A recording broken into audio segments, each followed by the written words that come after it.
ఇక నిన్న ముఖ్యమంత్రి రేవంత్ రెడ్డి గారు శంకుస్థాపన కార్యక్రమం చేశారు. ఫస్ట్ ముఖ్యమంత్రి గారిని మాట్లాడాలి మనం.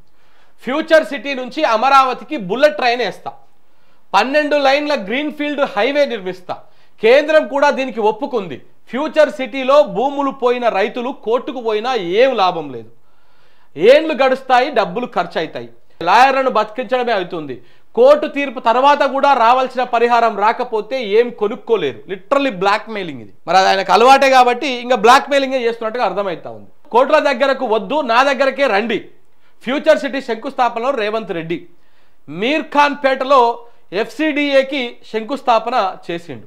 అంటే ఫ్యూచర్ సిటీ డెవలప్మెంట్ అథారిటీ అనేటువంటి దానికి ఒక ఆఫీస్ ఉంటుంది కదా, ఆ ఆఫీస్కు శంకుస్థాపన కార్యక్రమాలు చేసిండు. గ్రీన్ ఫీల్డ్ రేడియల్ రోడ్డుకు భూమి పూజ చేసిండు. 2 కార్యక్రమాలు నిన్న ప్రారంభించాడు. ఈ ఫ్యూచర్ సిటీ ఎవరి కోసం, ఈ ఫ్యూచర్ సిటీ ఎవరికి ఫ్యూచర్ సిటీ అనేది కొంత మనం అర్థం చేసుకోవాల్సినటువంటి అవసరం ఉంది. ఇది కంప్లీట్గా కొంతమందికి న్యాయం చేయడం కోసమే ఆయన ఫ్యూచర్ సిటీ కడుతున్నట్టుగా అర్థమవుతుంది. ఇక్కడ చూస్తుంటే అర్థమవుతలేదు. ఫ్యూచర్ సిటీ నుంచి అమరావతికి బుల్లెట్ ట్రైన్ అంట. ఎవడు అడిగిండా అమరావతికి బుల్లెట్ ట్రైన్ ఏమని? ఫ్యూచర్ సిటీ నుంచి అమరావతికి 12 లైన్ల గ్రీన్ ఫీల్డ్ హైవే అంట. ఎవరు అడిగిర్రు? దేనికోసం ఇది? చంద్రబాబు కోసం నువ్వు కట్టేది ఫ్యూచర్ సిటీ? ఎవరి కోసం కడుతున్నారు మీరు? ప్రజలు మీకు ఓటేసింది దేనికోసం ఓటేసిరు? మీరు ఏం కార్యక్రమం చేస్తా ఉన్నారు ఇప్పుడు? ఇది అర్థం చేసుకోవాలి కదా.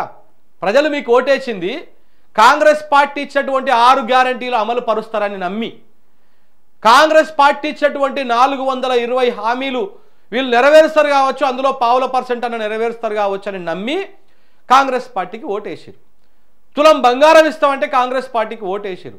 2000 పింఛన్ని 4000 పింఛన్ చేస్తా అంటే కాంగ్రెస్ పార్టీకి ఓటేసిరు.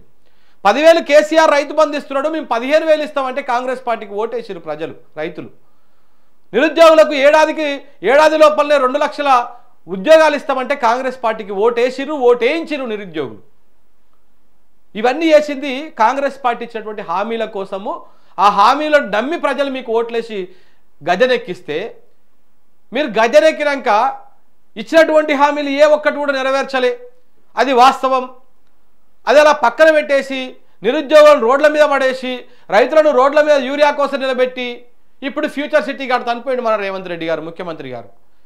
ఎవరికి అక్కడికి వచ్చే ఫ్యూచర్ సిటీది?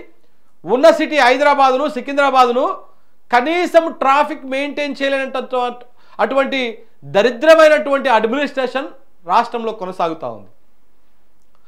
మీరు ఒకసారి బీఆర్ఎస్ గవర్నమెంట్ ఉన్నప్పుడు ట్రాఫిక్ కంట్రోలింగ్ ఎలా ఉంటుండే, ఇప్పుడు కాంగ్రెస్ వచ్చిన తర్వాత ఎలా ఉందో ఒకసారి మీరే బేరుజు వేయండి. అవే రోడ్లు వీళ్ళు వచ్చినాక కొత్తగా ఒక ఫ్లైఓవర్ కట్టింది లేదు, ఒకదానికి వీళ్ళు శంకుస్థాపనలు చేసింది లేదు, రిబ్బన్ కటింగ్లు చేసింది లేదు. చేసిన ఆడిన ఒకటి ఏం చేస్తే అవి గత ప్రభుత్వం చేసిపోయిన వాటికి వీళ్ళు పోయి రిబ్బన్ కటింగ్లు చేసిరు. మరి అప్పుడు ఎందుకు ట్రాఫిక్ నియంత్రణ మంచిగా ఉండింది, ఇప్పుడు ఎందుకు ఇట్లా ఉన్నది? ఎందుకంటే కావాలని నిర్లక్ష్యం చేస్తూ ఉన్నాడు రేవంత్ రెడ్డి. ఇప్పుడు మూసీ నది మొన్నటిదాకా రానటువంటి వరదలు ఇప్పుడే ఎందుకు వస్తున్నాయి అంతగానము? ఇదేదో జరుగుతూ ఉంది.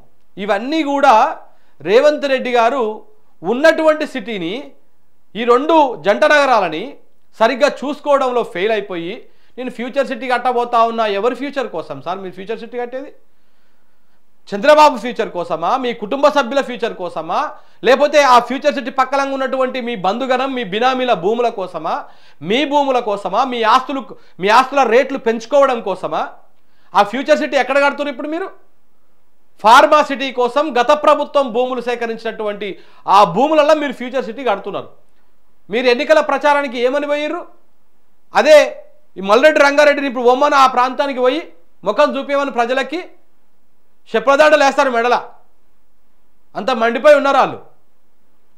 ఇలా ఫ్యూచర్ సిటీ, ఆ సిటీ, ఈ సిటీ అని మాట్లాడుతూ ఉన్నారు కదా, శప్రదాటలు వేస్తారు లిటరల్లీ. మన పోయి ఏకంగా మల్రెడ్డి రంగారెడ్డి ఇంట్లోనే కూర్చున్నారు కదా, పోయి రైతులందరూ పోయి ఏమని చెప్పిర్రు? నువ్వు, సీతక్క, బట్టి విక్రమార్క, చిన్న ఆయన, పెద్ద ఆయన, కొత్త బిచ్చగాడు ఉన్నాడు కదా తీన్మార్ వాళ్ళని, ఆయన అందరు కలిసిపోయి ఏం చెప్పిర్రు?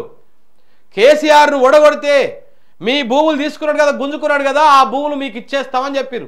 సీతక్క అయితే మొత్తం మాస్క్ పెట్టుకొని అందులోకి పోయి వర్షాలకు పోయి అయ్యో ఇంత మంచి పంట పొలాలు ఆగం చేసిండా కేసీఆర్ అని నెత్తి నోరు కొట్టుకుంది అక్క. మరి అలా అవే భూములు గుంజుకొని మీరు ఫ్యూచర్ సిటీ కడతాము, ఆ సిటీ కడతామని చెప్తాను. మరి ఇవ్వచ్చు కదా. మీరు ఇచ్చినటువంటి హామీ ఏంది? కేసీఆర్ను ఓడించండి, ఇక్కడ మీ భూములు మీకు ఇప్పిస్తాము అని చెప్పారు. పచ్చి అబద్ధం అది. ఒకసారి తీసుకున్న భూములు ఇవ్వడం అంత ఈజీ కాదు, కానీ ఆ ప్రజలను మోసం చేసిరు.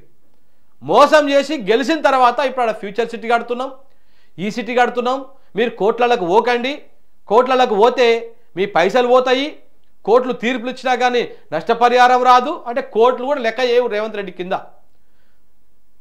లెక్కనే చేయవు, కోర్టులు అవసరమే లేదు. ఇలాంటి మాటలు, ఇలాంటి స్టేట్మెంటు జస్టిస్ బిఆర్ గవాయ్ గారు మరి ఈ స్టేట్మెంట్లు వింటురో వింటలేరో తెలియదు. దాన్ని ఎవరైనా ట్రాన్స్లేట్ చేసి చెప్పండి ఇంగ్లీష్లో, ఆయనకి చెప్తారు.